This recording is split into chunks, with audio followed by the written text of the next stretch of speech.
Hi guys and welcome back to the channel Deepak Yadav Education. Welcome to the daily current affairs of 30th of April 2022. तो guys आज है तारीख 30 अप्रैल 2022 और है Saturday. आज की तारीख से जितने भी मोस्ट इंपॉर्टेंट करंट अफेयर्स बनेंगे उन सभी करंट अफेयर्स को हम लोग डिटेल में डिस्कस करेंगे। तो चलो शुभारंभ करते हैं। बट उससे पहले गाइज अगर आप लोगों को इस टॉप न्यूज़ एनालिसिस यानी TNA का PDF चाहिए तो क्या करना है, नीचे डिस्क्रिप्शन बॉक्स में आप सभी लोगों को PDF लिंक के नाम से एक लिंक मिल जाएगा। जैसे आप लोग उस पर क्लिक करोगे ये टेलीग्राम चैनल ओपन हो जाएगा, इसको जाकर ज्वाइन कर लेना। यहाँ से आप लोग डेली बेसिस पर इस TNA के PDF को डाउनलोड कर पाओगे। अदरवाइज़ इस प्रकार से आपको यहाँ पर ये चैनल नहीं मिलता है। तो एक बहुत सिंपल सा तरीका है, डायरेक्टली टेलीग्राम पर जाना और जाके सर्च बॉक्स में टाइप करना दीपक यादव एजुकेशन। आपके सामने इस प्रकार से ये तीनों चैनल ओपन हो जाएंगे, तीनों को ही जाकर ज्वाइन करना है। यहाँ पे आप देख पाओगे एक चैनल के आगे आंसर राइटिंग लिखा है, एक के आगे UPSC लिखा है और एक के आगे कुछ नहीं लिखा है, लेकिन यहाँ पर भी आपको 17,000 प्लस सब्सक्राइबर्स मिल जाते हैं। तो यहाँ पे डेली बेसिस पर आपको TNA का PDF, न्यूज़पेपर का PDF और साथ ही साथ डेली बेसिस पर आंसर राइटिंग करवाई जाती है। देन उसके बाद अगर आप लोग मुझसे कनेक्ट होना चाहते हो तो नीचे डिस्क्रिप्शन बॉक्स में मेरे इंस्टाग्राम ID का लिंक भी मिल जाएगा, वहाँ पर कनेक्ट होकर आप मुझसे अपनी क्वेरीज़ को पूछ सकते हो। नाउ स्टार्ट करते हैं डिस्कशन को। यह है हमारा आज का सबसे पहला आर्टिकल। एक बहुत इंपॉर्टेंट आर्टिकल है एग्जामिनेशन के पॉइंट ऑफ व्यू से। सिंपली इस आर्टिकल को आप लोग रिलेट कर पाओगे GS पेपर 2 पॉलिटी से। यहाँ पे हम लोग बात करने वाले हैं सेक्शन 144 जो कि हमारे क्रिमिनल प्रोसीजर कोड का आपको देखने को मिल जाता है। तो जो कोड ऑफ क्रिमिनल प्रोसीजर है इसके अंदर जो धारा 144 है वो क्या बोलती है, वो यहाँ पे सारी बातें कवर की गई हैं इंडियन एक्सप्रेस के थ्रू। तो मैं आपको डिटेल से ये सारी बातें बताऊँगा और साथ ही साथ यहाँ पे हम लोग ये भी डिस्कस करेंगे कि कर्फ्यू और धारा 144 के बीच में क्या अंतर होता है, क्या डिफरेंस देखने को मिलता है।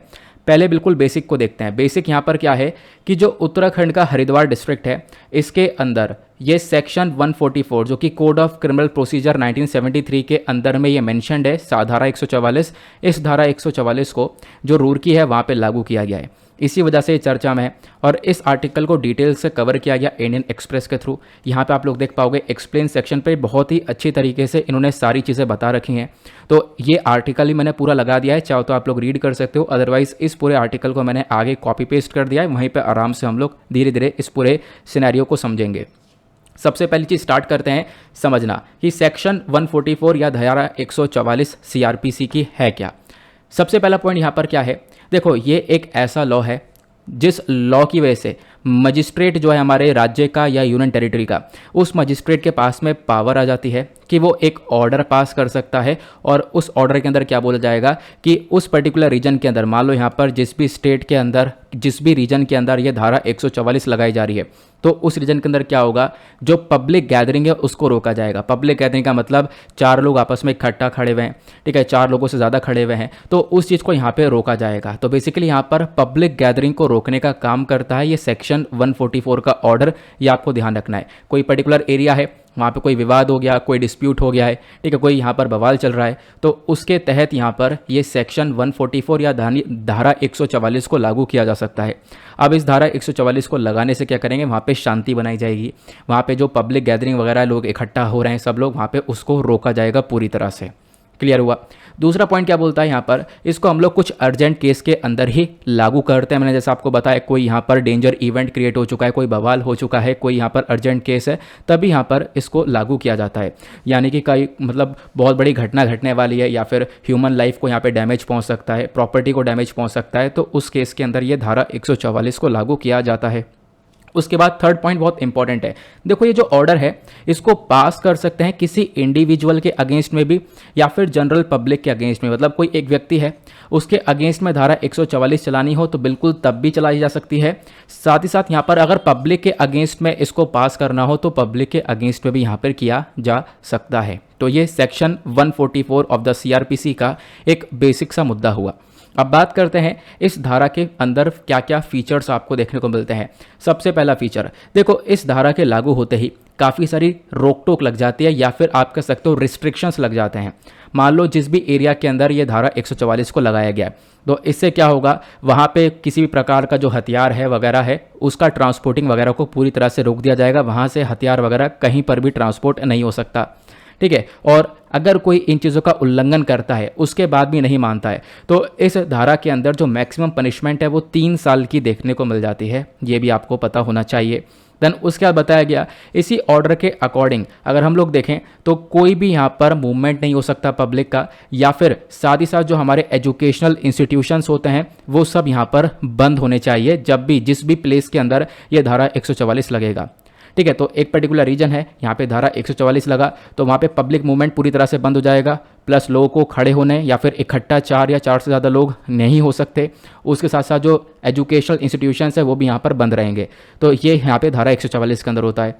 देन उसके बाद और क्या बताया गया, यहाँ पे बोला गया कि इतनी रुकावटों के बाद में एक और रुकावट ये आती है कि कंप्लीट बैन कर दिया जाएगा। जो पब्लिक मीटिंग्स वगैरह होती हैं वो बिल्कुल भी नहीं हो सकती हैं, रैलीज वगैरह यहाँ पर कुछ भी नहीं हो सकती हैं अगर उस पर्टिकुलर रीजन में धारा 144 लगा हुआ है तो। ठीक है, तो उस धारा 144 के टाइम पर तो ये काम बिल्कुल नहीं कर सकते। फिर उसके बाद और क्या बताया गया, जो भी हमारी इंपॉर्टेंट अथॉरिटीज़ हैं जो कि यहाँ पे धारा 144 को इम्पोज कर रही हैं, उनके पास ये भी पावर आ जाती है कि वो उस पर्टिकुलर एरिया के अंदर में इंटरनेट एक्सेस को भी ब्लॉक कर सकते हैं। ठीक है, मान लो यहाँ पे बवाल काफ़ी ज़्यादा हो गया इस रीजन के अंदर, धारा 144 लगाने के बाद भी सिनेरियो संभल नहीं रहा है, तो इंटरनेट एक्सेस को भी यहाँ पर ब्लॉक करा जा सकता है, इंटरनेट वहाँ पर नहीं दिया जाएगा। क्लियर हुआ।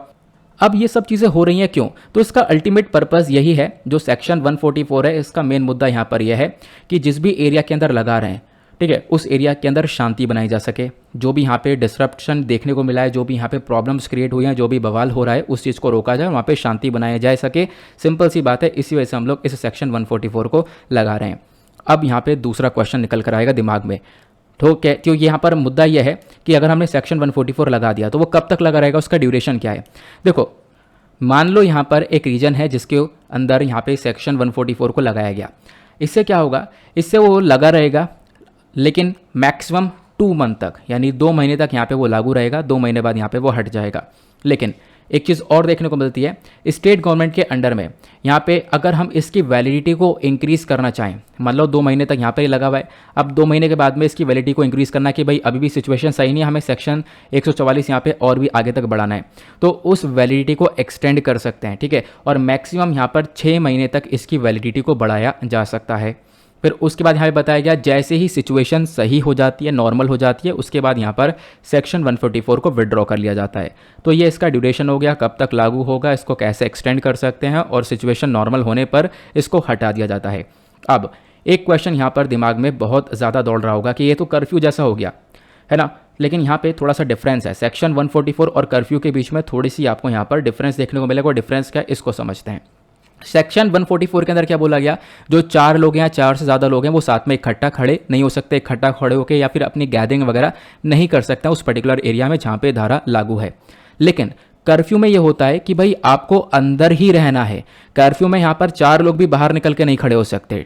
ये डिफरेंस यहाँ पर देखने को मिलता है। अगर 4 से कम है तो आप यहाँ पे खड़े हो सकते हो जब सेक्शन 144 लागू हो रहा है, लेकिन कर्फ्यू के अंदर आपको घर के अंदर ही रहना होगा। जो गवर्नमेंट है हमारी, वो सरकार पूरी तरह से रिस्ट्रिक्शंस लगा देती है, ट्रैफिक्स के ऊपर हर चीज़ पर यहाँ पे रिस्ट्रिक्शन लग जाता है जब यहाँ पे किसी भी पर्टिकुलर एरिया के अंदर कर्फ्यू लगता है। तो फिर उसके साथ साथ कर्फ्यू के टाइम पे जो मार्केट्स होते हैं, स्कूल, कॉलेजेस, ऑफिसेस, ये जितनी भी चीज़ें होती हैं ये सब बंद हो जाती हैं। ठीक है, ये आपको ध्यान रखना है। ठीक है, जो भी एसेंशियल सर्विस है वो मिलेगी, अदरवाइज वो सब यहाँ पे बाकी चीज़ें बंद हो जाती हैं। ये होता है कर्फ्यू के अंदर में। अब बात करते हैं इसका मेजर क्रिटिसिज्म भी बहुत होता है। वो क्रिटिसिज्म क्या है, मतलब कि इसकी आलोचना भी होती है कि भाई यहाँ पर ये सही नहीं है सेक्शन 144, ऐसा क्यों। सबसे पहला पॉइंट उठाया गया इन्फ्रिंजमेंट ऑफ राइट्स का, मतलब जो आज के टाइम पर हमारे पास फंडामेंटल राइट्स, हमारा संविधान फंडामेंटल राइट्स देता है 12 से 35 तक, तो वो सब यहाँ पर कहीं ना कहीं वॉयलेट होते हैं, ऐसा बोला गया।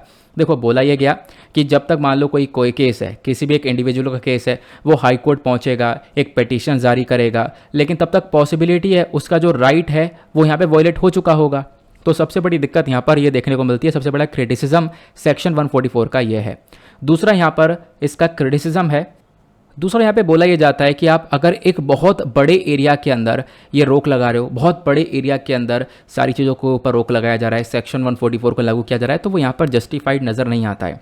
ठीक है, सिचुएशन डिफर करती है प्लेस टू प्लेस, तो आपको ये समझना होगा। एक बड़े एरिया पे लगाना जस्टिफेबल नहीं होगा, ऐसा यहाँ पे बोला गया। और ऐसा एक एग्जाम्पल भी दिया गया है। एग्जाम्पल क्या है, उत्तर प्रदेश में जब प्रोटेस्ट चल रहा था किसके अगेंस्ट में, सिटीजनशिप अमेंडमेंट बिल के अगेंस्ट में, तब यहाँ पर बहुत सारे एरिया के अंदर, एक बहुत बड़े एरिया के अंदर ये लागू किया गया था, ठीक है। तो ये इसके क्रिटिसिज्म भी हो गए। तो मतलब हमने इसका पूरा डिस्कशन कर लिया, डिटेलिंग्स यहाँ पर क्या दी गई हैं, सेक्शन 144 क्या होता है, सेक्शन 144 और कर्फ्यू के बीच में क्या डिफरेंस होता है, देन उसके बाद हम लोगों ने यहाँ पर समझा इसके फीचर्स के बारे में, देन एट द लास्ट हमने इसके क्रिटिसिज्म यानी इसकी आलोचना क्यों रही है वो भी डिस्कस किया। चलो अगले आर्टिकल पर आते हैं, लेकिन उससे पहले वीडियो पे जो लाइक का बटन है उसको दबा दो। एक छोटी सी रिक्वेस्ट रहती है यार, आपने इतना कर सकते हो, ठीक है। अगले आर्टिकल पर आते हैं। नेक्स्ट आर्टिकल बहुत इंपॉर्टेंट होने वाला है हमारे एग्जामिनेशन के पॉइंट ऑफ व्यू से। सबसे पहले मैं आप लोगों को बता दूं सिलेबस में कहाँ से रिलेट होगा, तो जीएस पेपर 3 इकोनॉमी से आप लोग यहाँ पर रिलेट कर पाओगे। इकोनॉमी के अंदर हमारे डायरेक्टली चीज़ें मेंशन्ड है, जैसे कि एम्प्लॉयमेंट, अनएम्प्लॉयमेंट, ये टॉपिक्स डायरेक्टली आपको देखने को मिल जाते हैं, इसी वजह से इंपॉर्टेंट है। एक रिपोर्ट आती है, उसके अंदर बताया गया इंडिया का लेबर फोर्स पार्टिसिपेशन जो रेट है वो लगातार गिरता हुआ नजर आ रहा है। डिस्कस करेंगे आखिरकार ये लेबर फोर्स पार्टिसिपेशन रेट क्या होता है। और मैं आपको बता दूं पहले कुछ बेसिक को कि इसका बेसिक मुद्दा क्या है। मुद्दा यह है, हमारे पास एक बॉडी है जिसका नाम है CMIE, मतलब कि centre for monitoring Indian economy. इन्होंने यहाँ पर दिखाया कि जो भारत का लेबर फोर्स पार्टिसिपेशन रेट है वो यहाँ पे लगातार गिर रहा है। इनफैक्ट यहाँ पे 2014-16 के अंदर ये 47% का हुआ करता था और आज के टाइम पर ये सिर्फ और सिर्फ 40% का बचा है, 7% से और गिरावट हो गई है। अब ये लेबर फोर्स पार्टिसिपेशन का रेट का मतलब यह है कि लोगों ने डिसाइड कर लिया है कि हम लोग अब यहाँ पर जॉब नहीं लेने वाले, हम लोग मार्केट से बाहर बैठेंगे, जॉब मार्केट से बाहर बैठने वाले हैं। लोगों ने डिसाइड कर लिया है कि हम लोग अब जॉब नहीं लेंगे, हम बाहर बैठे मार्केट से। और यहाँ पर ये जो चीज़ें ये लगातार इंक्रीज हो रही हैं।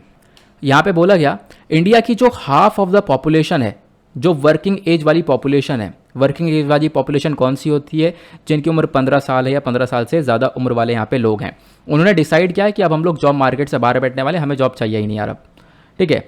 तो इसी वजह से यहाँ पर वो लोग जॉब से बाहर निकलने का फैसला कर लेते हैं। इसी को हम लोग बोलते हैं ये जो लेबर फोर्स पार्टिसिपेशन रेट है वो डाउन हो रहा है, मतलब लोगों का पार्टिसिपेशन वहाँ पर नहीं देखने को मिल रहा है, ठीक है। तो इस आर्टिकल को अगेन इंडियन एक्सप्रेस ने एक्सप्लेन सेक्शन पर डिटेल से समझाया, ठीक है। यहाँ पे अनएम्प्लॉयमेंट के बारे में डिटेल से बताया है। यह आप लोगों को बताऊंगा, जैसे मैंने भी आप लोगों को बताया कि 40% तक ये लेबर फोर्स पार्टिसिपेशन रेट पहुँच चुका है। ये पूरा आर्टिकल लगा दिया मैंने, इसी आर्टिकल को आगे कॉपी पेस्ट भी कर दिया, वो सब समझेंगे आखिरकार ये क्या क्या पॉइंट्स बताए जा रहे हैं। एक ज़बरदस्त आर्टिकल है। यहाँ पे 2 चार्ट दिए गए हैं, चार्ट 1 और चार्ट 2। चार्ट 1 के अंदर यहाँ पर लेबर फोर्स पार्टिसिपेशन रेट और एम्प्लॉयमेंट रेट के बारे में बताया गया। यहाँ पे आप लोग देख पाओगे साल 2016 के अंदर ये लेबर फोर्स पार्टिसिपेशन रेट 47% के आसपास का था। ये लगातार गिरते गिरते मई और से लेकर अगस्त 2021 के आसपास आप देख पाओगे 37% का बचा है, और दिसंबर 2020 के बीच में ये 40% का पहुंच चुका था। मतलब लोग जो हैं जॉब मार्केट से बाहर निकल चुके हैं, जॉब मार्केट से बाहर बैठे हैं, नहीं करनी नौकरी, ठीक है। तो ये चीज़ें यहाँ पे नज़र आ रही हैं। तो इस रिपोर्ट ने और क्या क्या बताया, इन्होंने यहाँ पर देखो कुछ बेसिक से स्टार्ट किया है, उस बेसिक को मैं कवर करता हुआ चलूँगा। जो ये लेबर फोर्स है, लेबर फोर्स के अंदर वो लोग आते हैं जिनकी उम्र 15 साल है और 15 साल से ज़्यादा उम्र वाले हैं, मैंने आपको बता दिया। अब ये लोग भी यहाँ पे 2 कैटेगरीज के अंदर बांटे गए हैं। एक तो यहाँ पर एम्प्लॉयड वाले हैं जिनके पास नौकरी है, रोज़गार है। दूसरे यहाँ पर अनएम्प्लॉयड वाले हैं, मतलब कि जो बेरोज़गार आपको देखने को मिलेंगे, जिनके अंदर क्षमता तो है काम करने की और वो जॉब की खोज में, जॉब मिल जाए तो वो काम करेंगे, ठीक है। तो यहाँ पर रोज़गार बेरोज़गार की कैटेगरी के अंदर ये आपको लेबर फोर्स आपको देखने को मिल जाती है। तो ये जो दोनों कैटेगरीज हैं, दोनों कैटेगरीज की यहाँ पर डिमांड रहती है जॉब्स की, भाई हम लोग को नौकरी चाहिए, ठीक है। इसी डिमांड को हम लोग यहाँ पर एक तरीके से लेबर फोर्स पार्टिसिपेशन रेट बोलते हैं, ठीक है। मतलब कि लोगों का पार्टिसिपेशन आपको देखने को मिल रहा है, ठीक है। अब उसके बाद यहाँ पे क्या हो रहा है, ये जो लेबर फोर्स पार्टिसिपेशन रेट है, बेसिकली यहाँ पर आज के टाइम पर वो लोग हैं जो कि यहाँ पर जॉब के लिए मांग कर रहे हैं, ठीक है, उनको जॉब चाहिए। ये रिप्रेजेंट करता है कि हाँ भाई जॉब की एक डिमांड रहती है लोगों के अंदर में यहाँ पर। और इसके अंदर वही लोग हैं जो कि एम्प्लॉयड अनएम्प्लॉयमेंट ये दोनों देखने को मिलेंगे, जो कि वर्किंग एज कैटेगरी के अंदर है। तो लोगों को जॉब की डिमांड है कि भाई हम लोगों को जॉब चाहिए, ठीक है। तो वो यहाँ पे आपको लेबर फोर्स पार्टिसिपेशन रेट के अंदर देखने को मिलेगा। लेकिन यहाँ पे आप देख पाओगे अनएम्प्लॉयमेंट रेट भी काफ़ी चर्चा में देखने को मिलता है, अनएम्प्लॉयमेंट रेट भी काफ़ी ज़्यादा आप लोगों को देखने को मिल जाएगा। इंडिया के अंदर बात करें तो लेबर फोर्स पार्टिसिपेशन रेट काफ़ी कम है पूरे दुनिया भर के कंपैरिजन में, ठीक है। यहाँ पे आप देख पाओगे पूरे दुनिया के अंदर ये गिर रहा है, लेकिन पूरे दुनिया से भी ज़्यादा तेज़ी से इंडिया के अंदर गिर रहा है, ठीक है। लोगों ने यहाँ पर जॉब की डिमांड ही छोड़ दी है। तो इंडिया के अंदर क्या हुआ, यहाँ पे आप देख पाओगे पिछले 10 सालों के अंदर ये लेबर फोर्स पार्टिसिपेशन रेट साल 2016 के अंदर 47% का था और दिसंबर 2021 के अंदर ये 40% का बचा है। लोगों ने अपनी डिमांड वगैरह बिल्कुल ख़त्म कर दी है। क्वेश्चन ये है ऐसा क्यों, मतलब इंडिया के अंदर ये लो क्यों हुआ है, इसके पीछे का क्या कारण है, कुछ कारण तो होगा। हाँ, तो पहला पॉइंट यहाँ पे बोलता है इसका जो मेन रीज़न है कि भाई इंडिया के अंदर ये पार्टिसिपेशन रेट लो हो रहा है, इसके पीछे का रीज़न है कि भाई फीमेल का पार्टिसिपेशन कम हो रहा है। मेल का तो नहीं हो रहा, लेकिन फीमेल का पार्टिसिपेशन काफ़ी कम हो चुका है। फीमेल यहाँ पे एक तरीके से इस जॉब मार्केट से बाहर निकल रही हैं। अब इस डेटा के अकॉर्डिंग बताया गया दिसंबर 2021 तक बात करें तो मेल का जो ये पार्टिसिपेशन रेट था ये 67.4% था और फीमेल का जो पार्टिसिपेशन रेट था वो 9.4% का था, बहुत ज़्यादा कम था। अगर हम लोग दूसरे शब्दों में बात करें तो आप कह सकते हो कि जो 10 वर्किंग एज वेमेन हैं इनमें से भी मतलब बहुत कम, लेस देन 1 यहाँ पे आपको इस पार्टिसिपेशन रेट में देखने को मिलेगी जो कि यहाँ पर काम की डिमांड कर रही है। अदरवाइज दूसरे जो महिला हैं उनको वर्क की डिमांड कुछ भी नहीं है, एक तरीके से वो जॉब की डिमांड नहीं कर रही हैं, इस पूरे जॉब की डिमांड वाले मार्केट से बाहर निकल चुकी हैं, उनको पार्टिसिपेट करना ही नहीं है इसके अंदर। ठीक है, तो ये चीज़ें आप लोगों को देखने को मिलेंगी, इसी वजह से ये पार्टिसिपेशन रेट डाउन हुआ है। यहाँ पे बताया गया हमारे पास वर्ल्ड बैंक का एक डेटा है, उस डेटा के अकॉर्डिंग बात करें जो इंडिया का female labour force participation rate है वो 25% का है, जबकि दुनिया भर का एवरेज हम पार्टिसिपेशन रेट देखें फीमेल का तो वो 47% का है। तो मतलब दुनिया से भी काफ़ी पीछे हम लोग चल रहे हैं। ओवरऑल आप देख पाओगे ग्लोबल एवरेज से भी काफ़ी डाउन इंडिया के अंदर ये पार्टिसिपेशन रेट देखने को मिल जाता है। अब इसके पीछे का कारण आपको क्या देखने को मिलेगा, मैंने आपको बता दिया कि भाई वेमेन का पार्टिसिपेशन रेट कम है, लेकिन वेमेन का पार्टिसिपेशन रेट कम क्यों है उसके पीछे भी 2-4 कारण आपको देखने को मिल जाएंगे। जैसे कि यहाँ पर क्या है, एफिशिएंट पब्लिक ट्रांसपोर्टेशन नहीं है। ठीक है, वेमेन के अगेंस्ट में बहुत सारा वायलेंस हो रहा है ना, बहुत सारी हिंसा वेमेन के अगेंस्ट में देखने को मिल जाती है। प्लस यहाँ पर वेमेन को लेकर बहुत सारी प्रॉब्लम्स हमारी सोसाइटी के अंदर हैं, जिसकी वजह से यहाँ पर वेमेन का पार्टिसिपेशन बहुत ज़्यादा कम हो रहा है, ये यहाँ पे बताया गया। ठीक है, इनफैक्ट फिर उसके बाद एक डेटा ये भी है, जो ज़्यादातर वेमेन है इंडिया के अंदर में वो आप देख पाओगे वो अपने घर के अंदर ही काम कर रही हैं, अपनी फैमिली की केयर कर रही हैं, इसी वजह से भी जो पार्टिसिपेशन रेट है वो लगातार कम हो रहा है। क्लियर हुआ।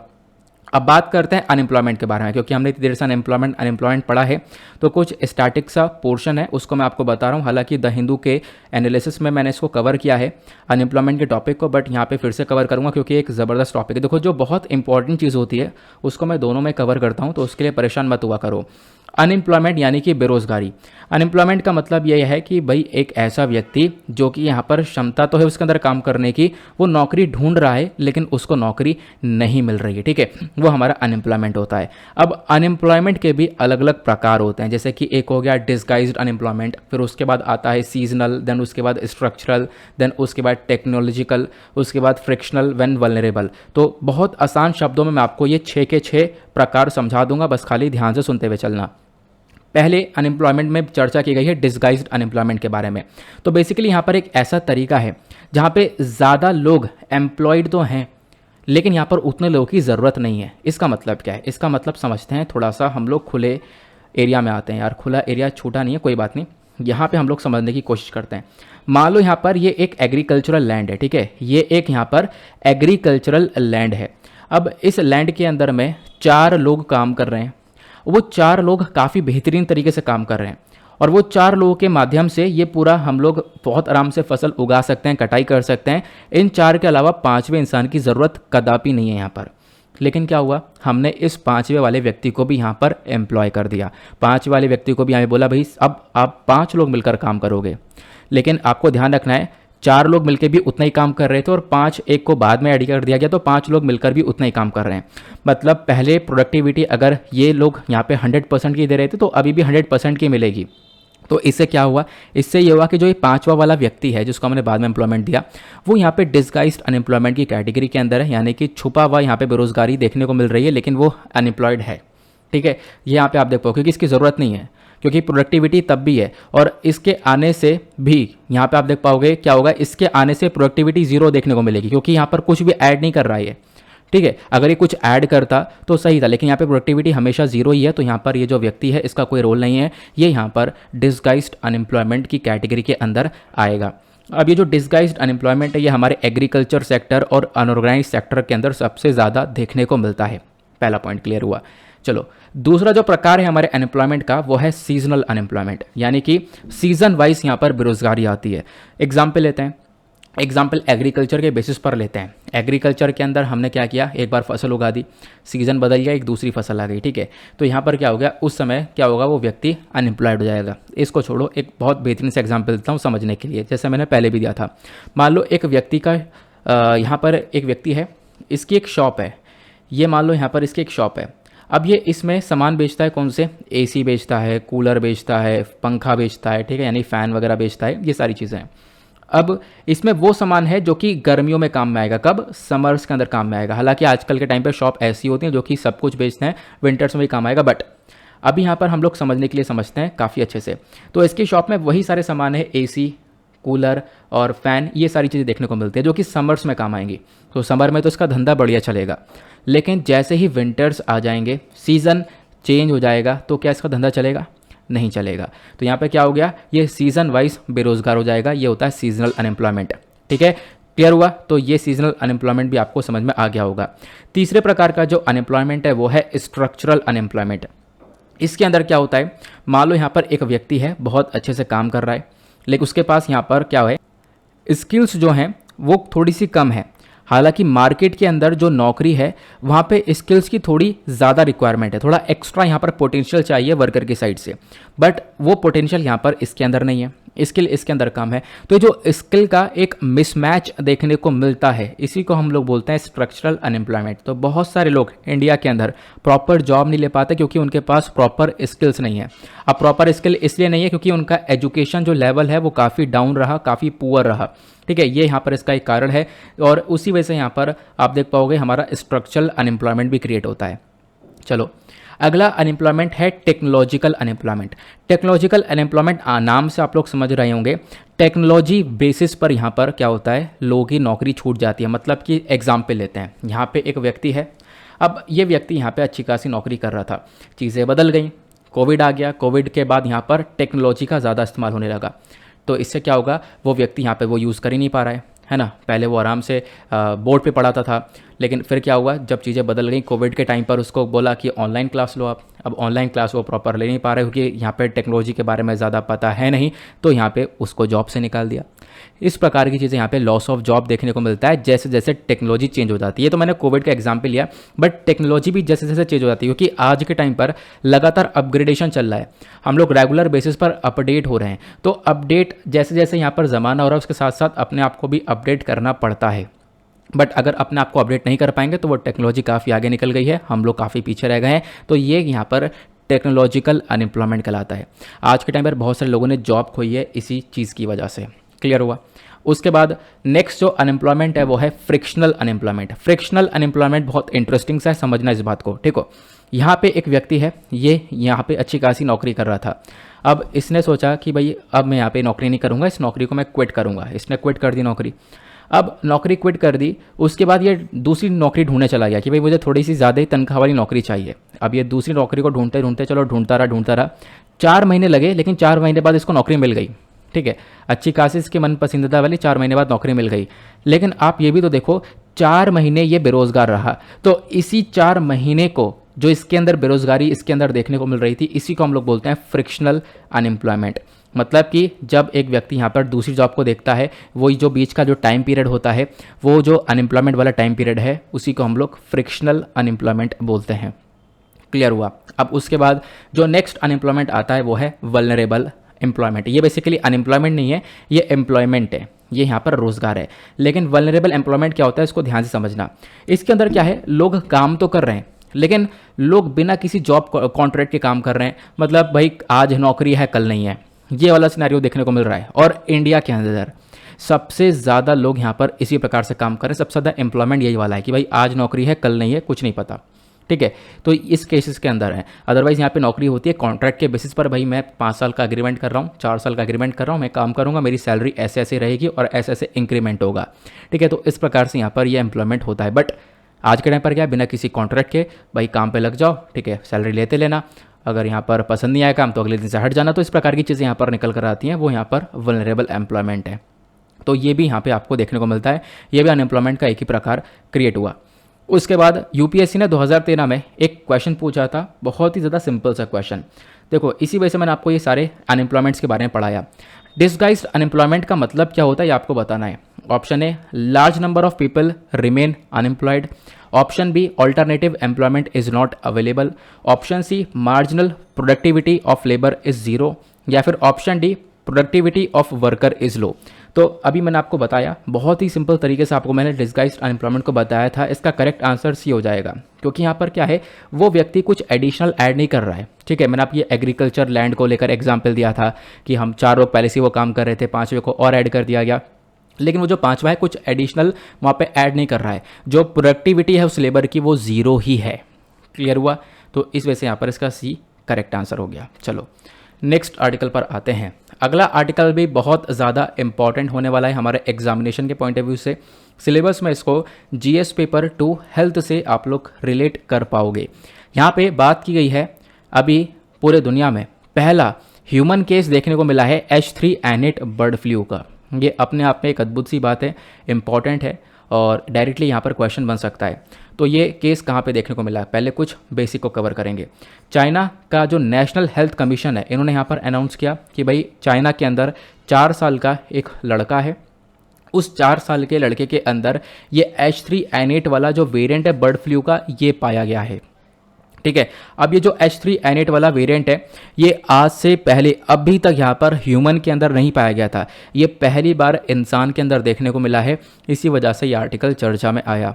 अब अगेन इस आर्टिकल को भी इंडियन एक्सप्रेस ने डिटेल से कवर किया है। सारी इन्फॉर्मेशन मैं आप लोगों को बताऊंगा, बर्ड फ्लू क्या है, ये वेरिएंट क्या होता है, सारी इन्फॉर्मेशन आपको मिलती रहेगी। सबसे पहले ये समझो, जो ये H3N8 वाला वेरिएंट है, ये सबसे पहली बार जो घोड़े हैं, डॉग्स हैं, बर्ड्स हैं, सील्स हैं, इन्हीं के अंदर पाया जाता था। इसके अलावा कहीं और नहीं पाया जाता था, लेकिन अब यहाँ पे हमने देखा एक ह्यूमन के अंदर पाया गया। इससे पहले, आज से पहले अभी तक किसी भी मानव के अंदर ये यहाँ पर इस चीज़ को देखते हुए ऐसी कोई सूचना मिली नहीं है, बट अब यहाँ पर ऐसा देखने को मिला। अब ये एक बर्ड फ्लू है, और बर्ड फ्लू क्या है मैं आपको थोड़ा सा बता देता हूँ, इंपॉर्टेंट है, आपसे प्रीलिम्स में क्वेश्चन बन सकता है और यूपीएससी ने क्वेश्चन पूछा भी, आगे मैं आपको वो क्वेश्चन दिखाऊंगा। ठीक है, तो बर्ड फ्लू कह लो या फिर इसको एवियन इन्फ्लुएंजा कह लो, तो एवियन इन्फ्लुएंजा भी कहते हैं और बर्ड फ्लू कहते हैं, दोनों एक ही नाम है। ठीक है, अब इन्फ्लुएंजा वर्ड आ रहा है तो ध्यान रखना, ये बेसिकली यहाँ पर इन्फ्लुएंजा को रेफर करता है। इन्फ्लुएंजा हो जाता है यहाँ पर जो कि एक वायरस की वजह से हो रहा है, और जो ज़्यादातर ये एवियन इन्फ्लुएंजा वायरस है, ये ह्यूमंस को अफेक्ट नहीं करते हैं। ह्यूमंस के अंदर यहाँ पर इन्फेक्ट नहीं होता है, लेकिन यहाँ पर कुछ टाइम से हम देख पा रहे हैं कि हाँ, मानव के अंदर भी ये जो वेरिएंट्स हैं, ये जो बर्ड फ्लू वाले वेरिएंट है, वो मानव के अंदर भी देखने को मिल रहे हैं। हमने देखा सबसे जो खतरनाक है वो H5N1 वाला वेरिएंट है, और दूसरा इन्फ्लुएंजा ए H7N9। तो ये ध्यान रखना, H5N1 H7N9, ये यहाँ पर एक सीरियस इन्फेक्शन लोगों के अंदर क्रिएट कर देता है। ये यहाँ पर मानव के लिए काफ़ी खतरनाक दोनों वेरिएंट्स देखने को मिल जाते हैं। ठीक है, और ख़ास बात अभी यह है कि H5N1 के अगेंस्ट में हमारे पास कोई भी ऐसी वैक्सीन नहीं है कि हम लोग इस वाले वेरिएंट को ठीक कर सकें। नाउ जो ज़्यादातर एवियन इन्फ्लुएंजा वायरस आप लोगों को देखने को मिलते हैं, ये ह्यूमंस को अफेक्ट नहीं करते, मैंने आपको बताया, लेकिन वही H5N1 और H7N9 वाले के केसेस देखने को मिले हैं हाँ ह्यूमंस के अंदर और मैमल्स के अंदर भी पाए गए हैं। प्लस ये जो एवियन H5N1 वायरस है, ये एक पैथोजेनिक वायरस आपको देखने को मिलेगा।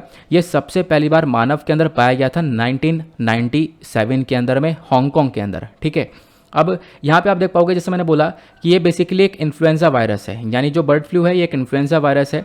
और मैंने अभी आपको बोला H1N1 ये हम लोग लिखते हैं ना, तो इसमें यहाँ पर H, जैसे यहाँ पर बोलो, जैसे हमने अभी H1N1 पढ़ा, जो वायरस है इसके अंदर इन्फ्लुएंजा वायरस है, ये H का मतलब क्या है, तो ये HA है हीमोग्लोटिन, और NA का मतलब यहाँ पर न्यूरामिनिडेस। ठीक है, ये 2 नाम है, आप लोग ध्यान रख सकते हो इसके बारे में।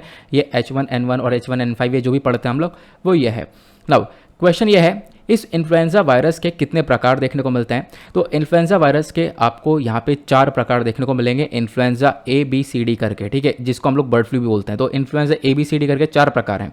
नाउ इन्फ्लुएंजा A और B जो है, ये 2 प्रकार आपको देखने को मिलेंगे, जो कि यहाँ पर आप कह सकते हो हर साल सीजनल वाइज ये इन्फेक्शन देखने को मिलता है। नाउ पहले हम लोग A वाले के बारे में बात करते हैं। ये जो इन्फ्लुएंजा टाइप A वाला वायरस है, ये इसको क्लासीफाई किया जाता है 2 प्रोटीन के ऊपर में। 2 प्रोटीन कौन कौन से हैं? एक है HA और दूसरा यहाँ पर NA। मैंने आपको बताया हीमोग्लोटिन और न्यूरामिनिडेस से, ये मैंने अभी आप लोग को यहाँ पर बताया। ठीक है, तो ये टाइप A वाला वायरस आप लोग को देखने को मिल जाता है।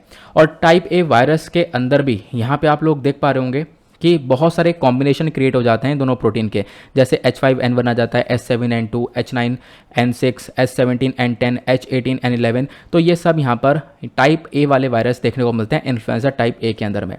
क्लियर हुआ। उसके बाद यहाँ पर इन्फ्लुएंजा टाइप सी के बारे में बात करें तो ये ह्यूमंस के अंदर पाया जाता है। ठीक है, ह्यूमंस के साथ साथ यहाँ पर डॉग्स और पिग्स के अंदर भी देखने को मिलता है। इन्फ्लुएंजा टाइप टी के बारे में बात करें तो ये ज़्यादातर कैटल्स के अंदर, गाय भैंसों के अंदर देखने को मिलता है। लेकिन यहाँ पर बोला गया अभी तक यहाँ पर कोई भी हमारे पास प्रॉपरली इन्फॉर्मेशन नहीं है कि ये ह्यूमंस को भी अफेक्ट करता है। ठीक है, तो प्रॉपर इन्फॉर्मेशन नहीं है, बट यहाँ पर अफेक्ट करता होगा तो उसके बारे में कोई ऐसा हम लोग को मालूम नहीं है। क्लियर हुआ। आगे बात करते हैं। अब क्वेश्चन ये है, ये जो बर्ड फ्लू है या फिर जो इन्फ्लुएंजा वायरस है, ये इंसानों में कैसे स्प्रेड होता है, कैसे फैलता है इंसानों के अंदर। तो यहाँ पे आप देख पाओगे, मैंने बोला अलग अलग आपको स्ट्रेन्स देखने को मिलते हैं। स्ट्रेन्स मतलब अलग अलग हमने वेरिएंट्स यहाँ पर देख लिए हैं इस एवियन इन्फ्लुएंजा के। तो ये इतने खतरनाक हैं कि काफ़ी सारे केसेस के अंदर इंसान की जान भी चली जाती है। हाँ, इतने खतरनाक है। ठीक है, प्लस यहाँ पे जो हमारे पोल्ट्री फार्मर्स हैं, यानी कि जो वही मुर्गी पाल पाल रहे हैं, ठीक है, या फिर हमारे जो जानवर पाल रहे हैं, उन फार्मर्स की यहाँ पर डेथ हो जाती है इन वायरसेस की वजह से। और यहाँ पे बोला गया कि आप लोग देख पाओगे होता क्या है, एक बर्ड है, बर्ड फ्लू है, तो बर्ड के कांटेक्ट में अगर इंसान आता है तो उस बर्ड के कॉन्टेक्शन की वजह से वो वायरस इंसान में पहुंच जाता है। लेकिन अभी तक ऐसा कोई एविडेंस नहीं मिला है कि ये virus human to human transmit होता हो। मतलब एक इंसान को हो गया, अब एक इंसान से दूसरे इंसान में हो जाए, ये चीज़ काफ़ी मुश्किल है। बट यहाँ पर चीज़ ये देखने को मिली है, अगर वो इंसान किसी बर्ड, उस बर्ड के कांटेक्ट में आ रहा है जिस बर्ड को ये पहले से वायरस हुआ है, ठीक है, तो हाँ, इंसान के अंदर आ सकता है। ये चीज़ें हम लोगों ने देखी हैं। प्लस यहाँ पर बोला गया जो ये फ्लू स्प्रेड है, यहाँ पे ये कंसर्न बना पड़ा है। होता क्या है, यहाँ पे आप लोग देख पाओगे जब भी मतलब किसी भी बर्ड के अंदर ये जब पाया गया, मान लो मुर्गे के अंदर ये वायरस बर्ड फ्लू पाया गया, तो इससे क्या होता है, सजेशन ये आता है कि सारे मुर्गों को मार दिया जाए, जो मुर्गे इन्फेक्टेड हैं उनको मार दिया जाए तो ज़्यादा सही रहेगा। लेकिन यहाँ पर अगर कोई व्यक्ति प्रॉपर प्रोटेक्शन के बिना ही उन मुर्गों को मारने जाता है तो यहाँ पर उसको भी ये वायरस हो जाता है। तो आप प्रॉपर प्रोटेक्शन से यहाँ पर उनको मार सकते हो, ये यहाँ पे बोला गया। प्लस ह्यूमंस के अंदर में इस बर्ड इन्फेक्शन की वजह से काफ़ी सारे लक्षण देखने को मिलते हैं, जैसे कि बुखार हो गया, शरीर में दर्द हो गया, सोर थ्रोट, ठीक है, यहाँ पर नाक बहने लगती है, हेडेक, फटीग, तो इस प्रकार की यहाँ पर चीज़ें नज़र आती हैं। प्लस कभी कभी सिचुएशन इतनी बेकार हो जाती है कि रेस्पिरेटरी सिस्टम के अंदर काफ़ी सारी प्रॉब्लम्स क्रिएट होने लगती हैं इस इन्फ्लुएंजा वायरस से या फिर इस बर्ड फ्लू से। क्वेश्चन लास्ट में ये निकल कर आता है कि जब इतना खतरनाक है तो इससे हम लोग लड़ कैसे सकते हैं, कैसे इसको काउंटर कर सकते हैं। तो हमारा एक मेजर एग्रीकल्चरल नेशन देखने को मिलता है। यहाँ पे पोल्ट्री इंडस्ट्री बहुत बड़ी है। पोल्ट्री इंडस्ट्री मतलब यहाँ पर आप देख पाओगे गाय भैंस और ये सारी चिकन वगैरह सब कुछ यहाँ पे आपको बहुत ज़्यादा देखने को मिल जाता है। तो अब यहाँ पर इंडिया ने एक एक्शन प्लान को इम्प्लीमेंट किया है। वो एक्शन प्लान लाया गया है centre department of animal husbandry, dairying and fisheries के थ्रू।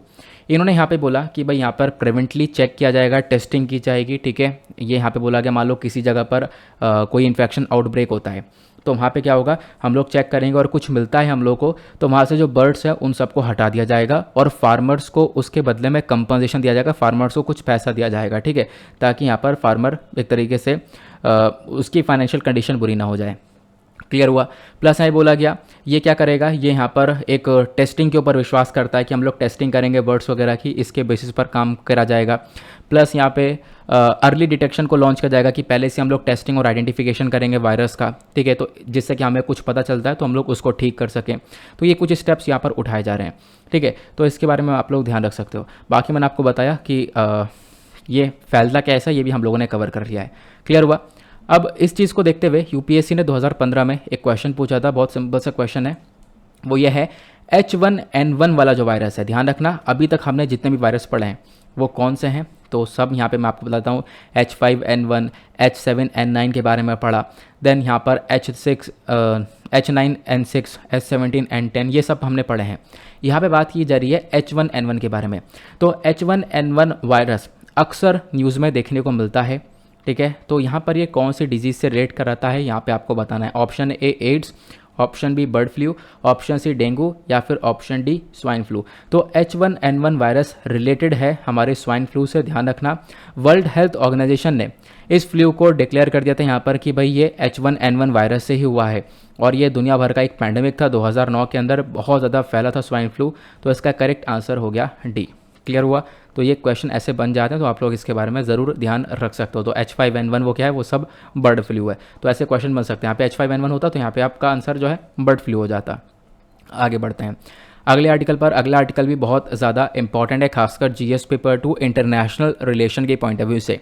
यहाँ पे बात की गई है इंटरनेशनल रिलीजियस फ्रीडम रिपोर्ट 2022 के बारे में।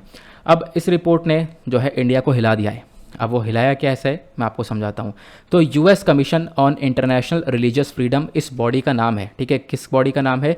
USCIRF। इसकी ये फुल फॉर्म है जो मैंने अभी आप लोगों को नाम स्टार्टिंग में बताया। तो इसने यहाँ पे रिकमेंडेशन दिया है।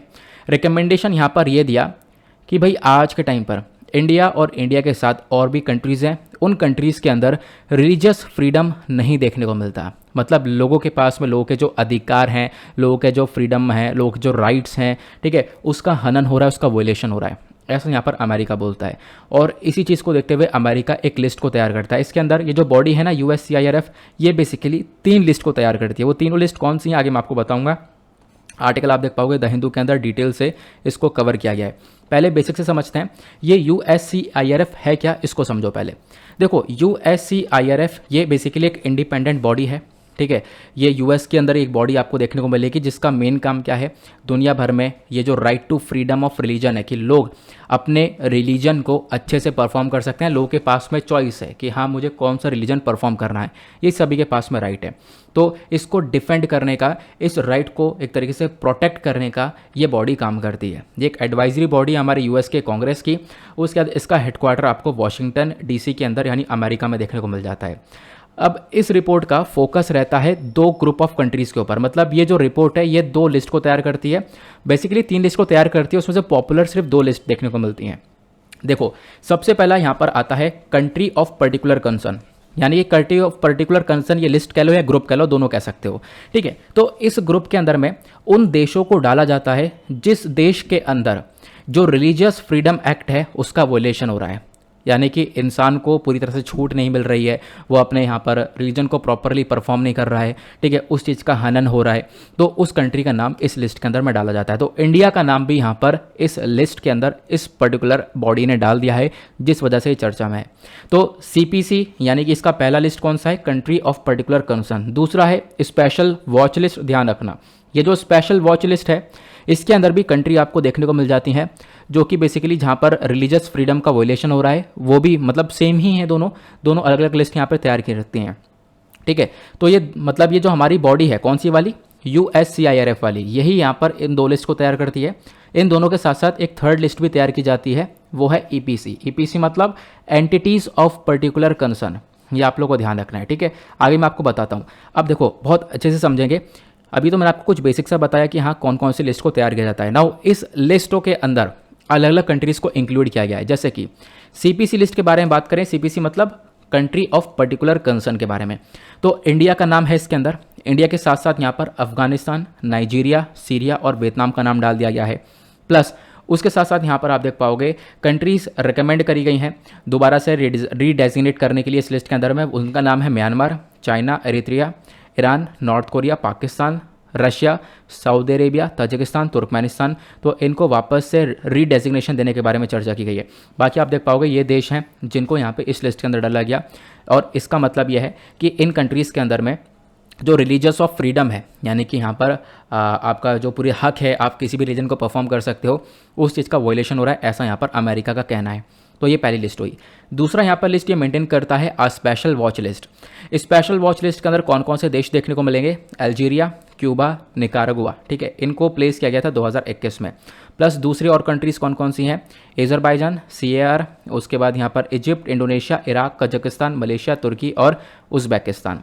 उसके बाद जो EPC है, EPC मतलब यहाँ पर क्या था मैंने आपको बताया था अभी। EPC का मतलब है एंटिटीज़ ऑफ पर्टिकुलर कंसर्न, मतलब कि आतंकवादी संगठन को इस लिस्ट के अंदर डाला गया है जो कि बहुत खतरनाक है, जैसे कि अल शबाब, बोको हराम, हुदीस, उसके बाद यहाँ पर Islamic State in West Africa, ठीक है, जमात नस्र अल इस्लाम वल मुस्लिमीन। तो यहाँ पे आप देख पाओगे अलग अलग जो यहाँ पे ऑर्गेनाइजेशंस हैं, खासकर आतंकवादी ऑर्गेनाइजेशंस, उनको यहाँ पर ऐड कर रखा है। बट अब बात करते हैं इसने रिकमेंडेशन क्या दिया, ठीक है। यहाँ पर रिकमेंडेशन को बताने से पहले मैं आप लोगों को बता दूँ कि इंडिया के लिए यहाँ पर इसने क्या बोला, इस लिस्ट ने क्यों यहाँ पे इंडिया का नाम CPC के अंदर डाला। इंडिया के अंदर क्या वाकई में ऐसा कुछ हो रहा है, क्या इस रिपोर्ट ने बताया, इसको समझते हैं। सबसे पहला पॉइंट, इस रिपोर्ट ने यहाँ पर यह बताया कि भाई लोगों की आवाज़ों को दबा दिया जाता है सरकार के थ्रू। दूसरा यहाँ पर इसने मेंशन ये किया है कि एक एक्टिविस्ट है, राइट एक्टिविस्ट, नाम है खुरान परवेज, ठीक है, ये कश्मीर के राइट एक्टिविस्ट है, इनको अरेस्ट कर लिया गया है, ठीक है। और उसके साथ साथ इनको अरेस्ट करने के साथ साथ फादर स्टान स्वामी को अरेस्ट किया गया था अक्टूबर 2020 के अंदर में, UAPA एक्ट के अंदर में, अनलॉफुल एक्टिविटीज़ प्रिवेंशन एक्ट के अंदर में। कोई व्यक्ति यहाँ पर अनलॉफुल एक्टिविटीज़ करता है तो उस अनलॉफुल एक्टिविटीज़ के ऊपर रोक लगाने के लिए हम लोग इस UAPA एक्ट को लेकर आए थे, और इस UAPA एक्ट की मदद से ही हम लोग क्या करते हैं, उन एक्टिविटीज़ के ऊपर रोक लगाते हैं। तो यहाँ पर ये इस लिस्ट का कहना है कि भाई यहाँ पर भारत ने ऐसे ज़बरदस्ती तरीके से लोगों को कस्टडी में लिया है, ठीक है, ये यहाँ पर मेंशन किया गया।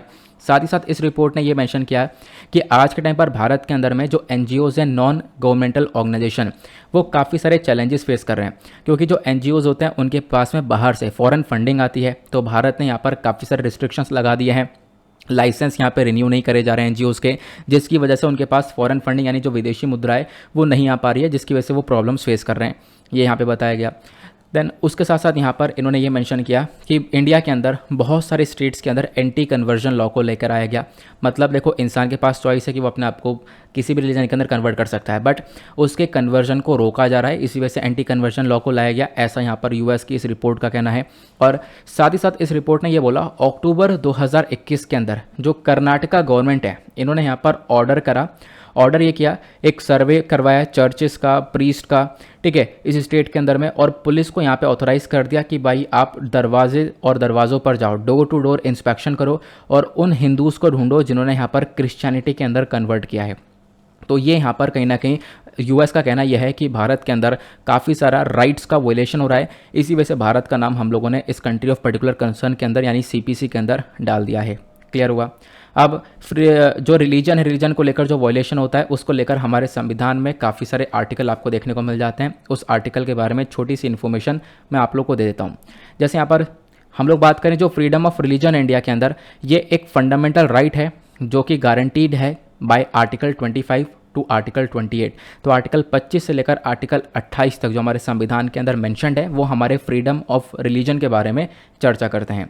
जो आर्टिकल 25 है बेसिकली वो बात करता है फ्रीडम ऑफ कंसाइज के बारे में, मतलब आप अपने रिलीजन को प्रॉपरली प्रोफेस कर सकते हो, प्रैक्टिस कर सकते हो और यहाँ पे उसका प्रसार भी कर सकते हो। फिर आर्टिकल 26 बात करता है कि आपके पास पूरा तरीके से हक है, आप यहाँ पे अपने रिलीजियस अफेयर्स को मैनेज कर सकते हो। फिर आर्टिकल 27 बात करता है कि आपके पास पूरी तरह से हक है, आपके पास पूरी तरह से फ्रीडम है, ठीक है, कि आप यहाँ पे कुछ पेमेंट कर सको, टैक्सेस वगैरह का पेमेंट कर सको अपने रिलीजन को प्रमोशन को लेकर। उसके बाद आर्टिकल 28 बात करता है freedom as to attendance at religious instructions और religious worship in certain educational institutions. आपके पास पूरी तरह से हक है, पूरे यहाँ पर छूट है, आप यहाँ पर अपने रिलीजियस इंस्ट्रक्शंस और रिलीजियस वर्शिप को जो भी एजुकेशनल इंस्टीट्यूशंस के अंदर उसको अटेंड कर सकते हो। वो सारी यहाँ पर मतलब आपके रिलीजन को लेकर काफ़ी सारे अधिकार हैं। आर्टिकल 25 से लेकर 28 तक वो यहाँ पे मेंशन किया गया। देन उसके बाद आगे के जो आर्टिकल 2 बचते हैं, आर्टिकल 29 और 30। आर्टिकल 29 और जो 30 हमारे संविधान के वो बात करते हैं जो हमारे माइनॉरिटीज़ हैं उनके इंटरेस्ट के प्रोटेक्शन के लिए यहाँ पर ये आर्टिकल 29, 30 चर्चा करते हैं, ठीक है। तो ये यहाँ पर काफ़ी इंपॉर्टेंट आर्टिकल था, ध्यान रखना। और इस आर्टिकल को इंडियन एक्सप्रेस, द हिंदू, सभी न्यूज़पेपर ऑलरेडी कवर कर चुके हैं, इसी वजह से आपको ये आर्टिकल पढ़ा दिया गया है, ओके। देन उसके बाद हम लोग अब फटाफट अपना रिवीजन लेते हैं कि हम लोगों ने क्या क्या आज का डिस्कशन किया है। उसके बाद आज महीने का आखिरी दिन है। आई होप आप सभी लोग अपने नेक्स्ट मंथ के लिए अच्छे से तैयार रहोगे, अपनी प्लानिंग वगैरह करके रहोगे, वो ज़्यादा बेहतर रहेगा। हमेशा पहले से प्लान तैयार रखो, उस प्लान के अकॉर्डिंग चलो। ऐसा ना हो कि प्लान बना के रख लिया और मतलब प्लान के अगेंस्ट में चल रहे हैं। प्लान के अकॉर्डिंग चलोगे तो सारा काम बढ़िया होगा, ओके। तो स्टार्ट करते हैं ओवरव्यू को ताकि आप लोग चीज़ों को वापस से दिमाग में कैप्चर कर पाओ। पहले आर्टिकल में हमने सेक्शन 144 यानी धारा 144 के बारे में बात की है। ये हमारा कोड ऑफ क्रिमिनल प्रोसीजर का सेक्शन 144 है, जिसको अभी उत्तराखंड के हरिद्वार डिस्ट्रिक्ट के अंदर लागू किया गया है, जिस वजह से ये चर्चा में आया। देन उसके बाद हमने डिस्कस किया इसमें क्या होता है, जो स्टेट और यूनियन टेरिटरी के मजिस्ट्रेट इनके पास पावर आ जाती है कि यहाँ पे लोगों को इकट्ठा होने से रोक सकता है। 4 या 4 से ज़्यादा लोगों को यहाँ पे रोका जाएगा, ये साथ में गैदर नहीं हो सकते। और उसके बाद यहाँ पर ये जो ऑर्डर है इंडिविजुअल और साथ ही साथ यहाँ पर जनरल पब्लिक के अगेंस्ट में दिया जा सकता है। प्लस इस ऑर्डर के तहत काफ़ी सारे रिस्ट्रिक्शंस लगाए जाते हैं। किसी चीज़ के ऊपर कि भाई आप लोग किसी प्रकार का जो हथियार वगैरह है उस पर्टिकुलर एरिया में उसकी ट्रांसपोर्टिंग वगैरह नहीं कर सकते। अगर कोई व्यक्ति यहाँ पर इन चीज़ों का उल्लंघन करता है तो उसको पनिशमेंट मिलेगा, लगभग 3 साल का ये मेंशन देखने को मिलेगा। प्लस यहाँ पे इसी आर्टिकल के तहत इसी सेक्शन के तहत यहाँ पर हमारे अथॉरिटीज़ के पास पावर्स आ जाती हैं कि वो इंटरनेट वगैरह को भी ब्लॉक कर सकते हैं ताकि उस पर्टिकुलर रीजन के अंदर प्रॉपर शांति को बनाया जा सके। प्लस उसके बाद यहाँ पर आप देख पाओगे ड्यूरेशन के बारे में बात करें तो 2 महीने तक यहाँ पर ये सेक्शन लागू रहेगा। अगर इसको आगे एक्सटेंड करना चाहें तो बिल्कुल इसकी वैलिडिटी को एक्सटेंड कर सकते हैं 6 महीने तक। फिर उसके बाद बताया गया जैसी सिचुएशन नॉर्मल होती है उसके बाद यहाँ पर हम लोग सेक्शन 144 को विड्रॉ कर सकते हैं। फिर मैंने आपको बताया सेक्शन 144 और कर्फ्यू के बीच में क्या डिफरेंस है। सेक्शन 144 यहाँ पे लोगों को इकट्ठा होने से रोकता है। कर्फ्यू के अंदर यहाँ पर लोगों को बाहर ही नहीं निकलने दिया जाता, ट्रैफिक को रोक दिया जाता है, मार्केट, स्कूल, कॉलेज, ऑफिस सब कुछ बंद कर दिए जाते हैं। फिर उसके बाद हमने देखा कि इसकी काफ़ी आलोचना वगैरह हो रही है, 2 प्रकार की आलोचना है वो मैंने आपको समझा दिया। देन उसके बाद अगले आर्टिकल में हमने डिस्कस किया इंडिया के लेबर फोर्स पार्टिसिपेशन रेट के बारे में। जो हमारे पास बॉडी है centre for monitoring Indian economy, इन्होंने बताया भारत के अंदर जो लेबर फोर्स पार्टिसिपेशन रेट है वो काफ़ी गिर चुका है, 47 से 40% तक यहाँ पर पहुँच चुका है। ये पूरा आर्टिकल मैंने आपको दिखाया। देन उसके बाद यहाँ पे मेंशन किया गया कि भाई यहाँ पर लेबर फोर्स पार्टिसिपेशन रेट क्या है। लोग यहाँ पर जो जॉब की डिमांड कर रहे थे अब यहाँ पर इस जॉब डिमांड वाले मार्केट से पूरी तरह से बाहर आ चुके हैं। अब यहाँ पर कोई डिमांड नहीं रखी जा रही है और ये लगातार कम होता हुआ चले जा रहा है। फिर मैंने आपको बताया ये लेबर फोर्स पार्टिसिपेशन रेट क्यों कम हो रहा है, इसके पीछे का रीज़न ये है कि जो फीमेल का ये पार्टिसिपेशन है ये कम हुआ है, ये मैंने आपको बताया। फिर फीमेल का पार्टिसिपेशन क्यों कम हुआ है, क्योंकि यहाँ पे काफ़ी सारी प्रॉब्लम्स जो हैं फीमेल फेस करती हैं, जैसे फीमेल के अगेंस्ट में वायलेंस वगैरह देखने को मिलता है। फिर उसके बाद हम लोगों ने यहाँ पे डिस्कस किया जो वेमेन इंडिया के अंदर में वो ज़्यादातर यहाँ पर होम वर्क के से रिलेटेड हैं, ठीक है। यहाँ पर बच्चे की केयर करना, फैमिली की केयर करने के लेकर यहाँ पर उसी चीज़ के ऊपर ध्यान देती हैं। उसके बाद यहाँ पे अनएम्प्लॉयमेंट के प्रकार हमने डिस्कस किया, disguised, seasonal, structural, technological, frictional, vulnerable, ठीक है। ये डिटेल से मैं आपको बता चुका हूँ। फिर एक क्वेश्चन सॉल्व किया। देन नेक्स्ट आर्टिकल में हमने डिस्कस किया अभी जो बर्ड फ्लू है, ठीक है, H3N8 का, इसका पहला ह्यूमन केस देखने को मिला है। मानव के अंदर पहली बार एक केस निकल कर आया है। 4 साल का बच्चा है चाइना के अंदर जिसके अंदर एक केस देखने को मिला है। इससे पहले हॉर्स, डॉग, बर्ड, सील्स के अंदर ये केस देखने को मिलता था। बर्ड फ्लू क्या होता है हमने ये समझा। बर्ड फ्लू को हम लोग एवियन इन्फ्लुएंजा भी बोलते हैं, ये हमने डिस्कस किया। देन उसके बाद हम लोगों ने यहाँ पर इस इन्फ्लुएंजा वायरस के भी प्रकार होते हैं ABCD करके, वो डिस्कस किया। देन कैसे ह्यूमंस के अंदर फैलता है वो डिस्कस किया और प्लस कैसे काउंटर कर सकते हैं वो यहाँ पे चर्चा की गई है। फिर लास्ट आर्टिकल में हमने इंटरनेशनल रिलीजियस फ्रीडम रिपोर्ट 2022 के बारे में चर्चा की है। ये जो रिपोर्ट है वो क्या है, इस रिपोर्ट को लाया गया USCIRF के थ्रू। ये यहाँ पर 3 लिस्ट को मेंटेन करता है, CPC स्पेशल वॉच लिस्ट और साथ ही साथ यहाँ पर EPC entities of particular concern, ठीक है। ये हम लोगों ने यहाँ पर डिस्कस किया। फिर उसके बाद मैंने आप लोगों को बताया कि हाँ भाई USCIRF क्या है, एक इंडिपेंडेंट बॉडी आपको देखने को मिल जाएगी जिसका हेडक्वार्टर वाशिंगटन DC में यहाँ पे है। फिर हमने डिस्कस किया CPC के अंदर इंडिया के अलावा अफगानिस्तान, नाइजीरिया, सीरिया, वियतनाम को ऐड किया गया है और स्पेशल वॉच लिस्ट के अंदर में यहाँ पे आप देख पाओगे अल्जीरिया, क्यूबा, निकारागुआ को ऐड किया गया। फिर यहाँ पे मेंशन किया गया कि भारत के अंदर काफ़ी सारे जो राइट्स हैं लोगों के पास में उसका वोलेशन हो रहा है, खासकर जो यहाँ पर UAPA है उसका गलत यूज़ हो रहा है। उसके साथ साथ यहाँ पे मेंशन किया गया जो NGOs है भारत के अंदर वो काफ़ी प्रॉब्लम्स फेस कर रही हैं आज के टाइम पर फॉरेन फंडिंग को लेकर। प्लस कर्नाटका के अंदर काफ़ी सारे इशूज़ देखने को मिले हैं, एंटी कन्वर्जन लॉस चलाए जा रहे हैं जिसको लेकर यहाँ पर एक मुद्दा उठाया गया। देन उसके बाद हमने डिस्कस किया state of freedom of religion को लेकर कि यहाँ पर हमारे संविधान में कौन से आर्टिकल से लेकर कौन से आर्टिकल तक यहाँ पर ये फ्रीडम के बारे में चर्चा की गई है। ओके, नाउ इसी के साथ हम लोग करते हैं अपने लेक्चर को समाप्त और मिलते हैं आप लोगों से नेक्स्ट वीडियो में। आज के लिए bye bye, have a nice day, thank you and जय हिंद।